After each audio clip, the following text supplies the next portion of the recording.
For more original stories, subscribe to Audio Tales. Now, let's begin this one. The city hummed with a quiet, almost complicit stillness as the taxi glided through familiar streets. Daniel, a 32-year-old architect, wore a goofy grin on his face, a blend of post-work fatigue and palpable excitement. Through the faint cracks in the living room window, soft lights flickered, and he felt adrenaline surging through his veins. This is it, he thought, a knot of anticipation tightening in his throat. My dream wedding surprise party. The one Isabella, my fiancée, and our friends planned with such care. He envisioned the explosion of confetti, the shouts of "Surprise!", the tight hugs, and contagious laughter.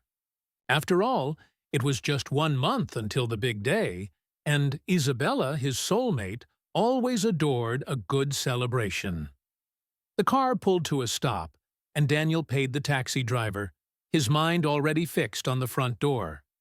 The evening breeze carried a faint scent of jasmine, Isabella's favorite perfume, which seemed to float in the air like a promise. He fumbled with his key, feeling it tremble slightly in his fingers, mirroring his own eager anticipation. He opened the door slowly, with the caution of someone who didn't want to spoil the surprise, his eyes half closed, waiting for the wave of voices and the warmth of his friends. But the wave never came. What hit him instead was an overpowering silence, an emptiness that echoed in his very soul. The air was thick, almost heavy, and a strange chill crept over him, entirely unrelated to the mild weather outside. The living room was dark, the heavy curtains drawn, and the gloom swallowed every detail. Daniel fumbled for the light switch. The faint click in the darkness sounded eerily loud. When the lights flickered on, the scene before him froze him to the bone. There were no colorful balloons, no scattered confetti, not even a single soul. Just emptiness, the imposing furniture, and the deafening absence of any trace of celebration. The echo of his own footsteps, as he took a few steps inside, resonated strangely loudly in that sepulchral silence. This was not the scene of a party. This was the scene of an ending. His legs buckled, and he leaned against the wall, his breath caught in his throat. Daniel's eyes swept the room, searching for a sign, a clue, anything that would unravel this bizarre spectacle. It was then that his gaze stopped. There, in the center of the coffee table, sat like a museum piece, imposing and out of place. A suitcase he knew all too well. The suitcase was one of those rigid, charcoal gray ones that Isabella had enthusiastically bought for their eagerly anticipated honeymoon. Yes, the honeymoon. The one they had meticulously planned, every resort, every excursion, every romantic dinner. That wedding gift, she said, was the symbol of our new life together. Daniel's hands trembled uncontrollably as he approached it. The suitcase was closed, its security lock still in place, but it felt strangely heavy, as if it contained not just belongings, but also a burden of mysteries. Beside it rested a white envelope with no sender, addressed in elegant handwriting, with the name of their building. It wasn't a bill, nor was it junk mail. It was something more intimate, something that carried the weight of a personal message. Daniel swallowed hard, a painful lump forming in his throat. He picked up the envelope, his fingers hesitating for a moment. It was as if, deep down in his soul, he already knew that its contents would change everything. He opened it carefully, and the first thing he noticed was the stationery, with the same delicate floral pattern they had used on their wedding invitations. A cruel irony, mocking the joy he had expected to feel. He unfolded the sheet, and the words, handwritten in the script he loved and recognized so well, began to materialize before his eyes, each letter like a dagger to his chest. Daniel, the letter began, and Isabella's voice resonated in his head, but with a tone he had never heard before, a tone of cold, irrevocable farewell. If you are reading this, it means I am no longer here, not in our home, not in our life together. I don't want you to despair, but I also don't want you to be misled. There will be no wedding. Those last words hung in the silent air of the Ida room, hovering over him like a dark, menacing cloud. Daniel's entire body froze. There will be no wedding. The surprise party, the honeymoon, the shared dreams, the future plans, the home they were building together. Everything crumbled in a matter of seconds. The letter was not a simple goodbye note. It was a monologue of pain, written by someone he thought he knew better than himself, and who now revealed herself as a stranger. The letter continued, each sentence a revelation that Daniel could never have even conceived. Isabella spoke of old doubts, of a persistent feeling of entrapment, of the urgent need to reconnect with herself. She said that the us they built with such care was no longer the us she wanted to be. She mentioned small details, arguments Daniel had dismissed as trivial, but for her, apparently, they were massive, gaping cracks in the foundation of their relationship. "You suffocated me without realizing it, Daniel," she wrote, and that sentence hit him hard, like an unexpected blow. Suffocated? He, who had always strived to be the supportive partner, who celebrated her achievements and encouraged her dreams. The accusation stung, twisting in the raw wound of his confusion. He replayed conversations in his mind, searching for moments, for specific words that might have hinted at her growing unease. Had he been too overbearing, too eager to plan every detail of their shared future? The thought was a bitter pill to swallow. Daniel's mind began to spin in circles, desperately trying to process the information, searching for meaning in the madness. How could he have missed everything? How could he have been so blind, so oblivious to the feelings of the woman he loved? The letter offered no details about a third party, no obvious betrayal that could neatly explain everything away. It was something far more complex, far more painful, a kind of slow, silent death of a feeling he believed was unshakable. She wrote about the overwhelming pressure of the wedding, about the ideal life he painted for them, and how this vision crushed her, prevented her from breathing. She needed space, time, to reconnect with her own essence. And to achieve that, the only way out, she claimed, was to leave, to disappear without a trace. Tears began to blur Daniel's vision, but he refused to cry. Not yet. He needed to understand. The letter mentioned a reunion, a journey she needed to take to reconnect with her roots, with the Isabella she had lost amidst their plans and expectations.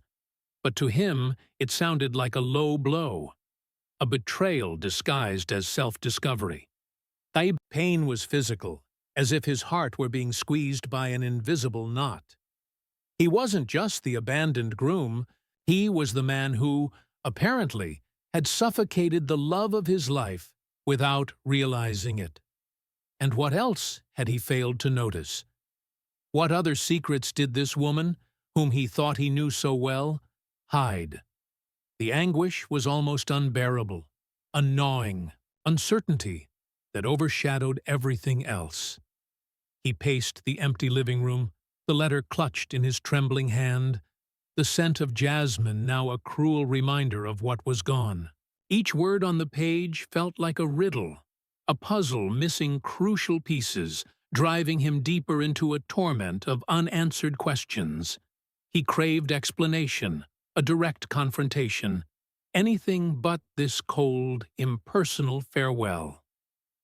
The ensuing hours blurred into a thick fog of denial and despair for Daniel. He called Isabella's cell phone dozens of times, holding on to the stubborn hope of hearing her voice, but every attempt went straight to voicemail.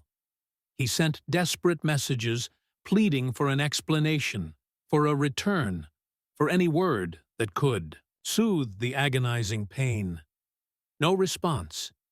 He tried calling her mother, Donna Lucia, a sweet and gentle woman who always spoke of Daniel as a son, and Isabella's best friend, Sophia, who had always been like a sister to them.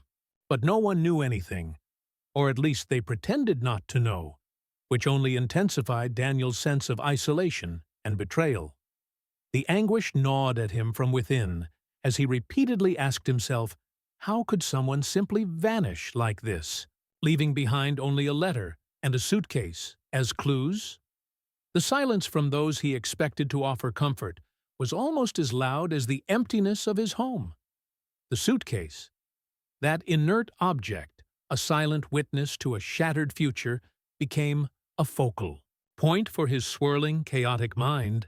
He tore it open, a frantic, desperate attempt to find something more, anything that could make sense of this madness. Inside, he found clothes he hadn't seen her wear in years, some old, faded photographs of her with a childhood friend she rarely mentioned, and then, tucked deep beneath some forgotten garments, a weathered, leather-bound diary, its pages yellowed by time. Daniel picked up the diary, his hands trembling with a mixture of apprehension and morbid curiosity. It wasn't his nature to invade someone's privacy, especially not the woman he loved.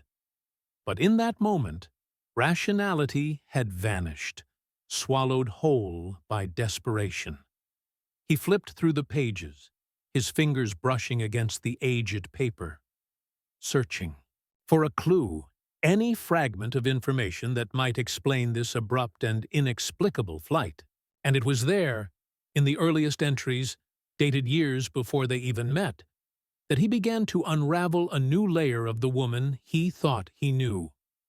There were passages about abandoned dreams, about a fervent passion for travel, about a deep-seated desire to live a freer life, unburdened by social or professional constraints. She wrote about a specific place, a small, remote island off the coast of Bahia, where she had spent part of her childhood and where she felt truly herself, connected with nature and her very essence. This island, Daniel knew, was the place where Isabella's grandmother used to live and where she spent her summer vacations as a child. But Isabella had never expressed such a profound attachment to this place, or at least not to the extent articulated in those intimate pages. The revelation hammered in Daniel's mind. Could this be the roots she mentioned in the letter? Was this where she had gone in her search for freedom? The curiosity consumed him, but the pain was even greater. With each line of that diary, new piece clicked into the puzzle, but the overall picture was even darker and more complex than he had imagined. What other secrets did Isabella keep hidden within her? What else did he not know about the woman he was about to marry? The diary was a Pandora's box, and with each turning page, more questions spilled out, demanding answers he desperately needed, yet feared finding. He felt a chilling sense of disconnect, as if he had been living beside a stranger all along. The days that followed blurred into a continuous haze of insomnia and obsessive thoughts for Daniel. Isabella's diary became his sole compass, his private scripture, and with each page he unveiled a new layer of the woman he loved, or perhaps the woman he thought he loved. She was far more complex, more dream-driven, and, in a way, freer than he had ever perceived. There was a part of her that felt suffocated, not just by him or their relationship, but by the very life she led. by her demanding career, by the societal expectations that encircled her. She yearned for adventure, for a deeper connection with nature, for a simpler, more authentic existence. In one of the last pages of the diary, something caught Daniel's eye. A crude drawing, a rough map of a trail winding through dense jungle, with a small cross marking a specific spot, and beside it, a phrase that chilled him to the bone. Our sanctuary. Just you and me. Forever. The handwriting wasn't Isabella's. It was a masculine script, firm and determined, one he didn't recognize. His stomach churned with a pang of jealousy, a feeling he hadn't experienced in a long time, and which now overwhelmed him with full force. Who was you and me? He began to frantically research the name of the Bahian island, poring over online maps and travel forums in search of any clue. And then, a name began to appear in old local news reports about the island's environmental preservation. Mateus, a marine biologist who had worked on a conservation project on the island years ago, precisely around the time Isabella used to spend her childhood vacations there. The memory struck him like a lightning bolt, cutting through the fog of his mind. Isabella had once mentioned a childhood friend who taught her to swim and to love the sea. She always spoke of him with special fondness, but Daniel had never imagined it could be more than a platonic friendship. The name Mateus was common, but the association with the island, with the diary, and with the dates of the entries was too strong to be a mere coincidence. Daniel's heart pounded with a mix of apprehension and grim determination. Could he be the reason for her escape? Was he the reunion she so desperately longed for? The curiosity now burned like an intense flame, mixed with a cold anger and a profound sense of betrayal. He had to go there. He needed answers. And the truth, he felt, would be far more shocking and painful than he could possibly imagine. He booked the earliest flight, his fingers hovering over the confirmation button, a desperate gamble on a fragile hope. The journey itself felt like a blur, the hours on the plane stretching interminably as his mind raced, constructing and deconstructing scenarios, each more agonizing than the last. He packed a small bag, throwing in essentials, his only guide the faded map in Isabella's diary, and the growing certainty that his life was about to be irrevocably altered. The journey to the island was a potent mix of hope and dread for Daniel. Every kilometer covered by bus, and then by boat, brought him closer not just to Isabella, but to a truth he instinctively feared. The place was of breathtaking beauty, with crystalline waters in shades of blue and green, lush vegetation, and white sand beaches, yet he could barely appreciate it. His eyes frantically scanned the landscape for any sign of her. Every swaying palm tree, every rustic cabin, every face. He inquired at quaint guest houses, at small beachfront restaurants, showing a photo of Isabella on his phone, but no one had seen her. He began to feel like an amateur detective, his heart tightening with each no he received. The frustration was a slow burn, fueling his desperate search. Following the roughly sketched map in the diary, the winding trail led him to an isolated spot, a hidden clearing nestled deep within the dense jungle. The air grew humid, thick with the scent of damp earth and exotic flowers, and the sounds of the forest seemed amplified around him, the chirping of unseen insects, the rustling of leaves. And there, tucked away, almost camouflaged by the vibrant foliage, he saw a glimmer of color emanating from a small, rustic wooden cabin. It was the vibrant floral dress she wore on their very first date, still vividly etched in his memory, hanging on an improvised clothesline outside. His body trembled. She was here.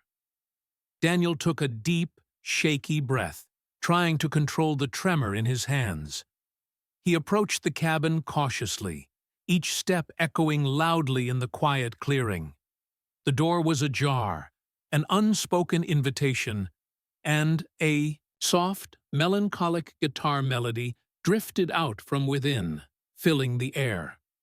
Daniel's blood ran cold. It was their song.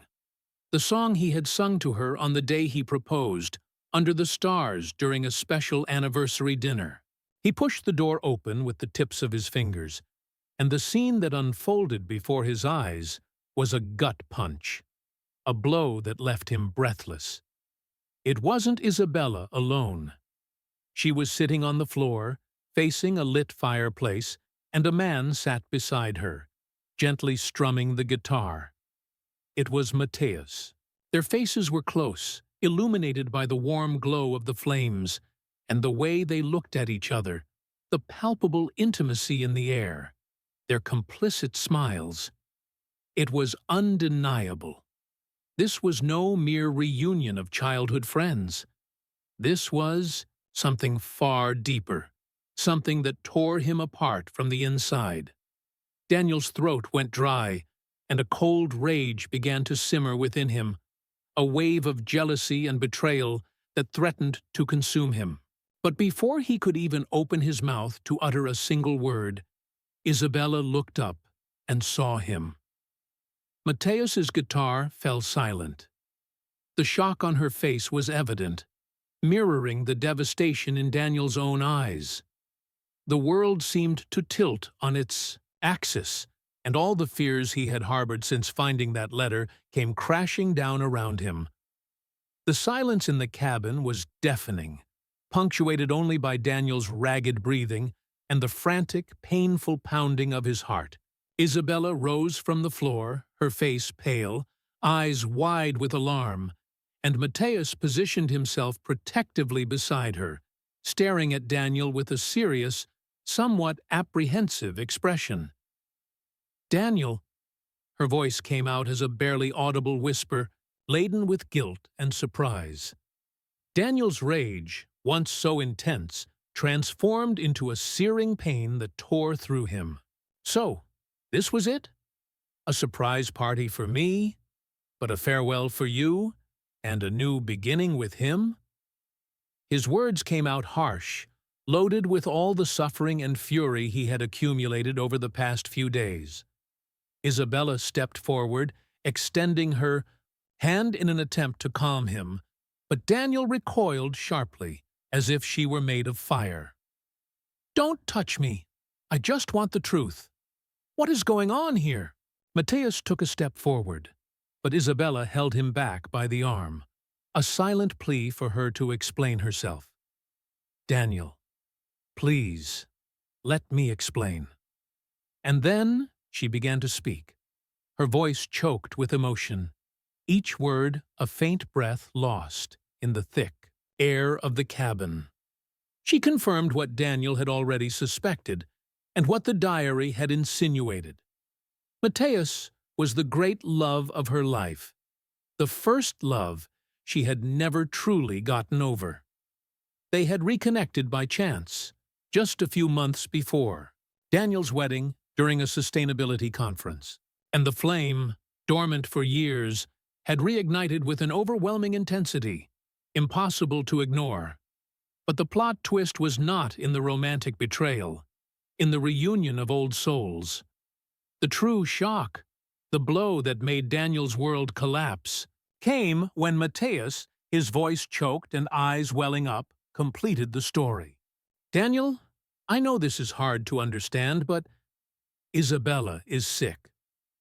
Daniel's body froze, his mind unable to process that information.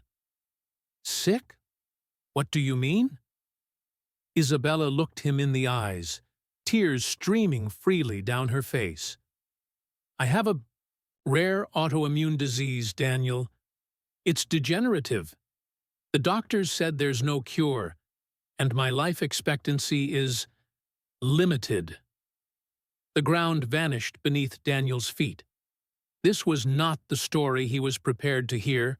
The letter wasn't about a rekindled love for a future. but about an imminent farewell. The flight wasn't for her, but for him. Mateus wasn't a new lover. He was the confidant, the childhood friend, the soulmate who knew about Isabella's condition and was supporting her on this painful, solitary journey. He was there to give her one last experience of freedom, one last connection to her roots, before the disease completely consumed her. The revelation hung heavy in the air, transforming every accusation, every jealous thought, into a crushing wave of profound sorrow and desperate understanding. Daniel felt a new kind of pain, sharper and more disorienting than any heartbreak, as the pieces of the puzzle reconfigured into a devastating, tragic picture. The air in the cabin grew thick, almost unbearable for Daniel, who felt the weight of the revelation crushing him. The news of Isabella's illness hit him with the force of a tsunami, sweeping away all his certainties. Mateus's words, degenerative, no cure, limited, echoed in his head, relentlessly pounding. Everything he thought he knew about the situation, about the abandonment, about the supposed betrayal, shattered into pieces before that brutal, unexpected truth. It wasn't a betrayal. It wasn't a whim of an indecisive woman. It was a silent desperation, an act of love so profound it bordered on sacrifice. Isabella looked at him with tear-filled eyes, the pain in her face mirroring his own. She tried to approach him again, and this time Daniel did not recoil. His eyes locked onto hers, searching for an explanation for the inexplicable, a comfort for the agonizing pain. "I didn't want you to know, Daniel," she whispered, her voice choked with emotion, almost inaudible. "Not now, not like this. I wanted to spare you the pain, the sadness. I didn't want you to live in mourning while I'm still here. And for you, to tie yourself to a life that wouldn't have a happy future with us." That phrase, "live in mourning," completely shattered Daniel. She was distancing herself from him not out of a lack of love, but out of a love so deep, so self-sacrificing, that it made her want to protect him from a future of suffering. The suitcase, the letter, the flight to the island with Mateus. Everything made a cruel sense now. A sense that tore him apart and made him feel foolish for not having seen the signs. Mateus was not the new love in the way he had imagined, but rather the confidant, the childhood friend who knew about her terminal condition and was supporting her on this painful journey, making her last moments lighter and more meaningful. He was there to give her one last experience of freedom, one last connection to her roots, to the place where she felt most alive, before the disease consumed her. The knot in Daniel's throat was so tight he could barely breathe. The emotional conflict was overwhelming. How could he be angry with her? How could he feel jealous when she was facing something so devastating, something that would make her leave forever? The rage gave way to a profound sadness, a feeling of impotence and despair.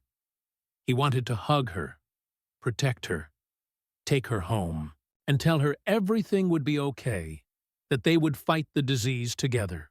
But Mateus's words, the cruel truth of the illness, hung over them like an inevitable sentence.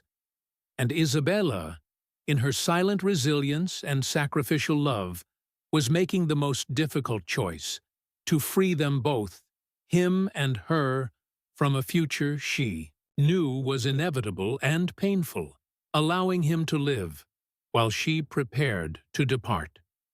His mind raced, grappling with the weight of her decision. He saw now, not a betrayal, but an immense act of love, a selfless sacrifice to spare him the agony of watching her fade. The air crackled with the unspoken understanding, a silent acknowledgement of a love that transcended conventional boundaries.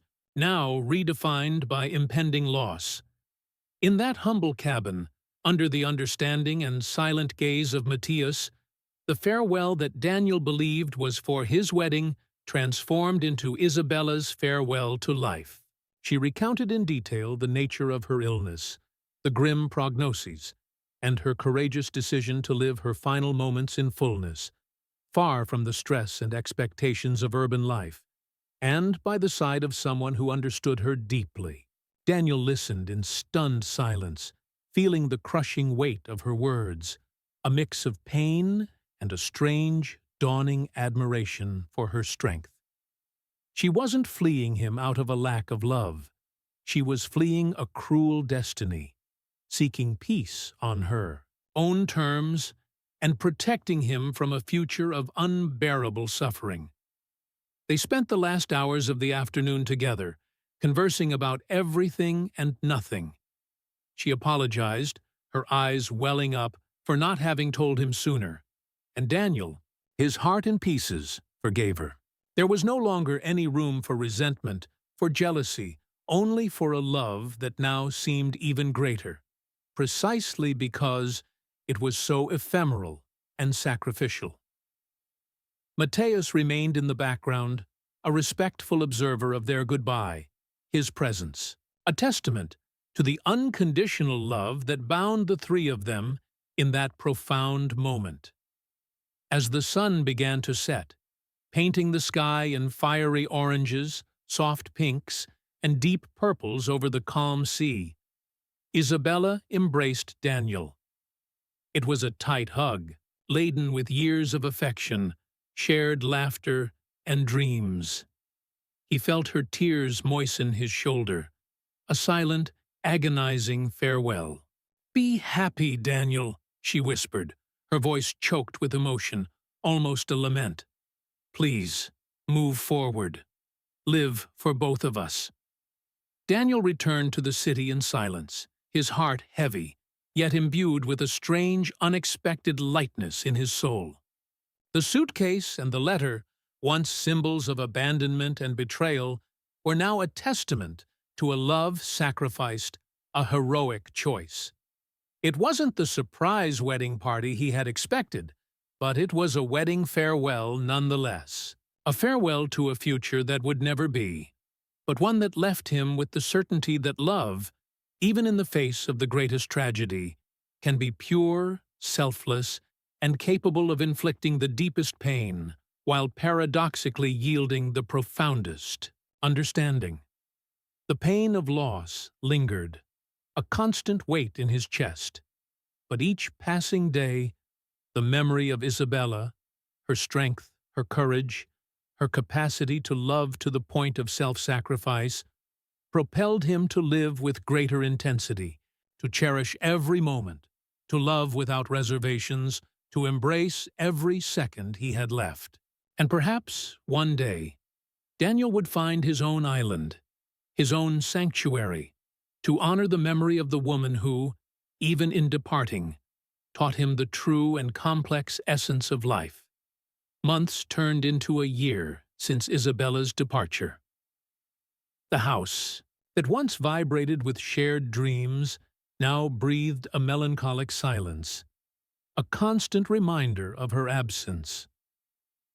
Daniel tried to return to his routine as an architect, but the blueprints and designs seemed drained of color, lacking the passion that once drove him.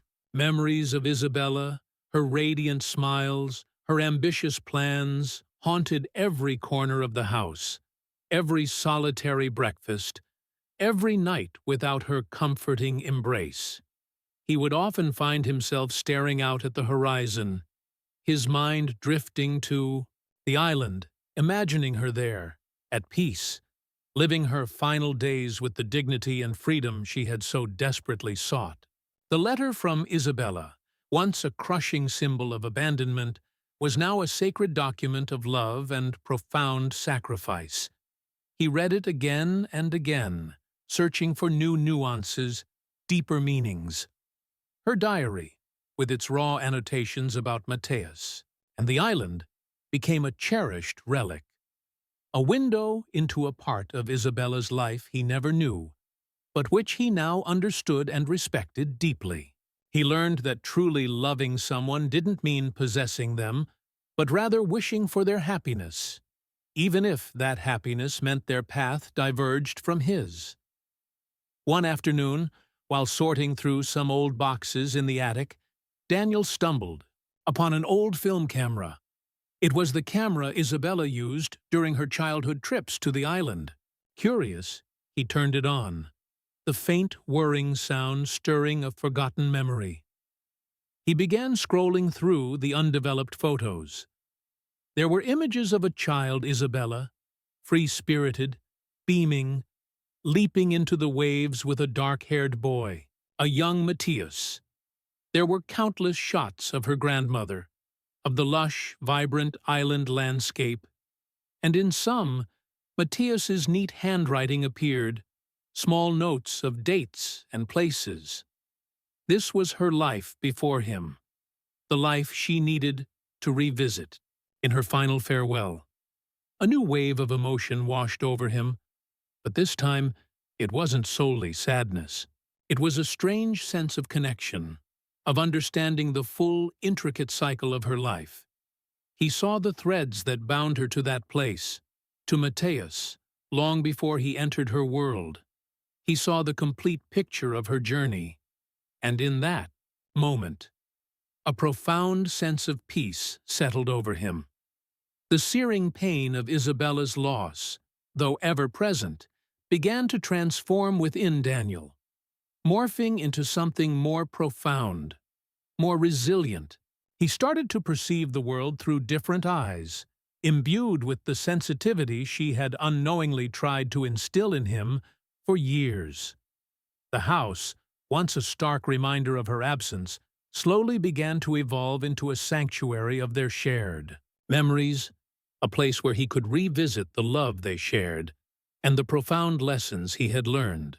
He found himself redecorating the living room, adding elements that Isabella adored, like vibrant leafy plants and splashes of bold, cheerful colors, subtly transforming the space into a reflection of the vibrant life she had dreamed of living. Driven by a nascent sense of purpose, Daniel decided it was time to honor Isabella's memory in a tangible way. Inspired by her diary entries and Matthias's evident passion for marine biology, Daniel began to meticulously research environmental conservation projects on islands, particularly those in the Bahia region. He yearned to understand the deep-seated motivation that drove Isabella to seek out that particular place, to reconnect so intensely with her roots. His search led him to a dedicated organization actively working on the preservation of coral reefs and marine life in the exact vicinity of the island where Isabella and Matthias had found their refuge. He started making regular donations, devoured every piece of literature he could find on the subject, and even began to plan a volunteering trip, eager to contribute his own effort to a cause that now felt intimately connected to her legacy. His conversations with Sophia, Isabella's best friend, became more frequent and remarkably profound. Sophia, who had also been blindsided by Isabella's sudden departure, now understood the immense dimension of her sacrifice. They shared stories, relived cherished memories, and shed tears together, strengthening Isabella's memory and their own bond in the process. Daniel came to realize that life, even with its brutal and unexpected losses, undeniably continues. And that the true legacy of those we love isn't just in their faded memories, but in the enduring seeds they plant within us, in the transformative changes they inspire us to embrace, pushing us to become better, more empathetic versions of ourselves.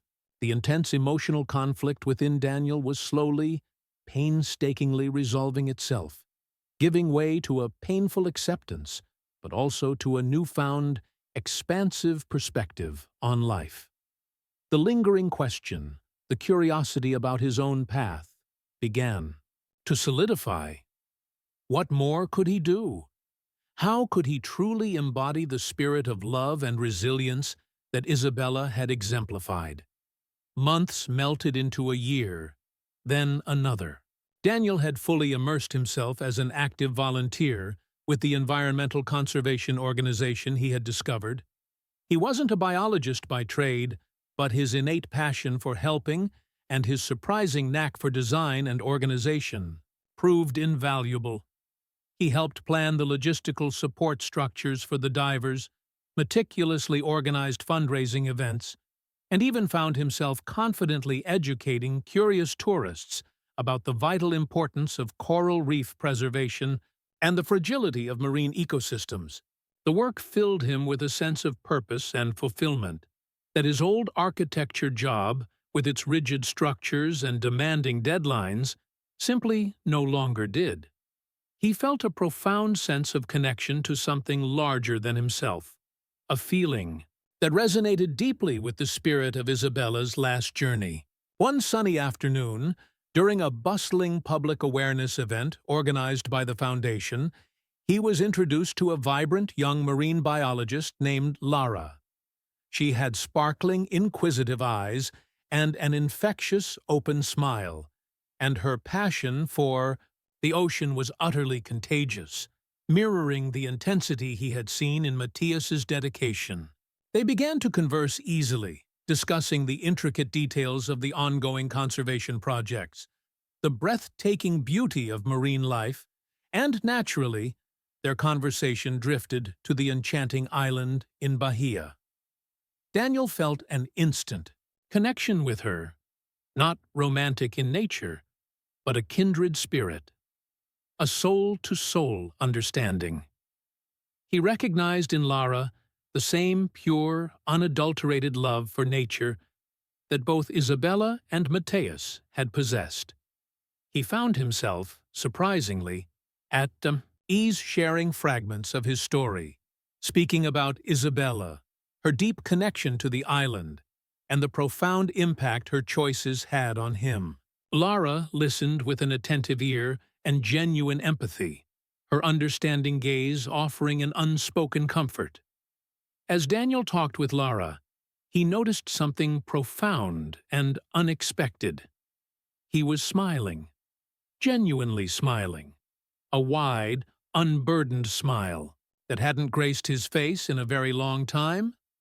The sharp, searing pain of Isabella's loss still existed, a phantom ache in his heart, and he knew it would never completely disappear. But now, that pain coexisted with a deep sense of gratitude, with the cherished memory of their love, and with a burgeoning hope for a future that felt both uncertain and exhilarating. Life, he realized, was indeed a continuous cycle of endings and beginnings, and he was finally learning to honor the past without being irrevocably tethered to it. The curiosity about his own future, a quiet hook for his ongoing journey, began to manifest itself with a gentle insistence. What new adventures, what new connections, what new paths awaited him on this journey, so unexpectedly inspired by a love he had lost? He felt a gentle stirring of possibility, a readiness to embrace whatever the next wave of life brought his way, knowing that every experience, every connection, was now imbued with a deeper, more profound meaning.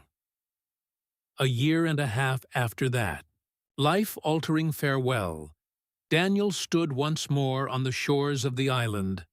But this time, he was not the desperate, heartbroken man consumed by unanswered questions. He was a seasoned volunteer with the Environmental Conservation Organization, a man who had forged a new, profound purpose from the ashes of his past. He was here with Lara, the bright marine biologist, and a dedicated group of other volunteers, meticulously planting tiny coral fragments in a damaged reef area. The water was crystal clear, a vibrant turquoise, and schools of iridescent fish swam gracefully around them, a testament to the thriving ecosystem they were helping to restore. As the sun began its descent, painting the sky in a breathtaking palette of oranges, purples, and fiery reds. Daniel, exhausted but with a deep sense of peace, ascended the familiar trail that led to Mateus and Isabella's secluded cabin. The cabin stood empty, yet it was not abandoned. The conservation organization now used it as a small observation post, a silent sentinel overlooking the regenerating reef.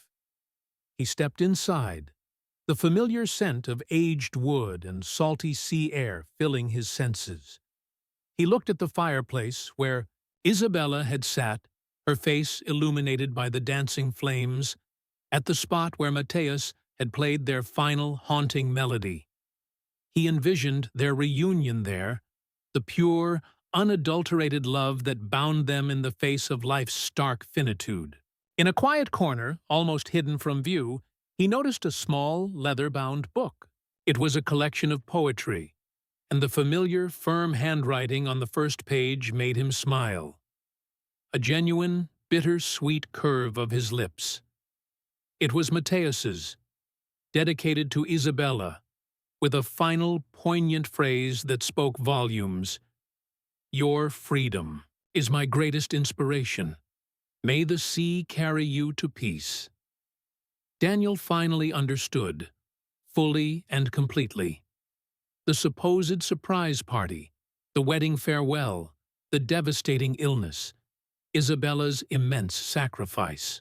Everything now converged into a complex, beautiful, and deeply tragic tapestry of love, loss, and profound renewal. He hadn't truly lost Isabella in the way he once thought. He had found her, in a way even more profound, through her story, through her enduring legacy, through the tangible impact she had on his own transformation. He walked out of the cabin, standing on the porch, gazing at the majestic sunset over the vast, shimmering ocean. The ache of her absence still existed, a gentle pang in his heart, but it now coexisted with an overwhelming sense of gratitude, with profound acceptance. He was no longer shackled by the past, but he carried the indelible lessons of Isabella and Mateus deeply embedded in his soul.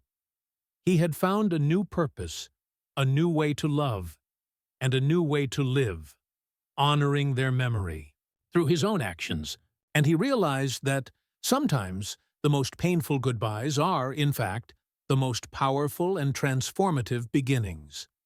His wedding celebration had never taken place, but his life had been irrevocably renewed, enriched, and he was now ready for the next chapter, for the next wave that the vast, unpredictable sea of life would bring his way.